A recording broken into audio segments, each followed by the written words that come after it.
maintenant 25 personnes qui restent. Donc les 25, ils ont essayé aussi de sortir de là où ils sont, 10, puis 15, mais ils ont été rattrapés par les admins. Après, ils ont été ramenés par les militaires là où ils étaient. Donc, ça veut dire qu'ils sont sur le territoire marocain, et après, on les ressort. Enfin, les 10, ils étaient, je pense, cachés déjà depuis 2 jours. Physique. C'est arrivé hier dans la nuit. Et les 15, c'était avant-hier, il y a 2 jours, en fait. Quelques-uns des gens de physique les aidaient.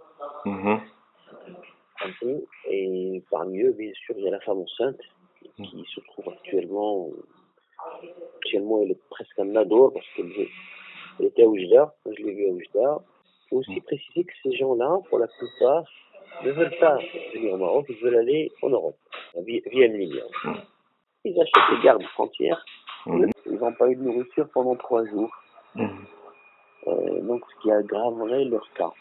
Ces gens-là, ils ont survécu depuis 1 mois et demi parce que les habitants de Figuig cotisaient, leur donnaient donc une ration quotidienne, que celle-ci, quand même, soit et les militaires laissaient faire, en fait, ou bien même eux-mêmes déposaient la nourriture à l'endroit, les autres venaient la prendre, la nourriture et l'eau. Donc il y avait quand même, ils laissaient passer la nourriture. Et depuis qu'ils se sont fait réprimander il y a 4 jours, rien. Et ça, on peut pas laisser ça, parce qu'il y a on peut pas laisser les gens sans nourriture, sans eau, depuis 4 jours, d'autant plus qu'il y a des enfants, et des femmes, et des hommes qui sont, il y a 60 ans, il y a 12 enfants, la moitié sont des enfants. Ça commence à être un peu insupportable pour ces gens et pour l'humanité. Ça veut dire qu'il a fait un effet d'annonce le jeudi, c'est ça? Et ils ont envoyé personne. Ils ont dit à tout le monde que l'Algérie allait prendre les gens, très bien.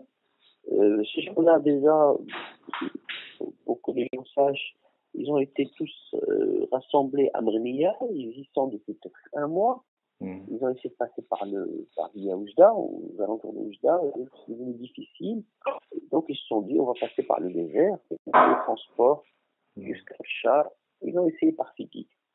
Donc, il y a des informations fausses, c'est que la première à laquelle l'Algérie les a jetés, ça c'est pas vrai, ce sont des gens qui sont venus tout seuls. De l'autre côté marocain, vu que les militaires, à mon avis, se sont fait réprimander parce qu'ils ne gardaient rien finalement, alors ils ne laissent plus passer la nourriture. Le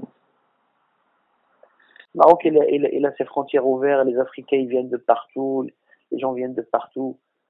Quelle est la raison de l'État? Je veux bien la comprendre, mais laquelle? Face à des enfants, des gens qui ont fui la guerre. Je ne peux pas comprendre que des êtres humains bien composés laissent des familles dans le désert comme ça pendant 1 mois et demi et que ça leur fasse rien.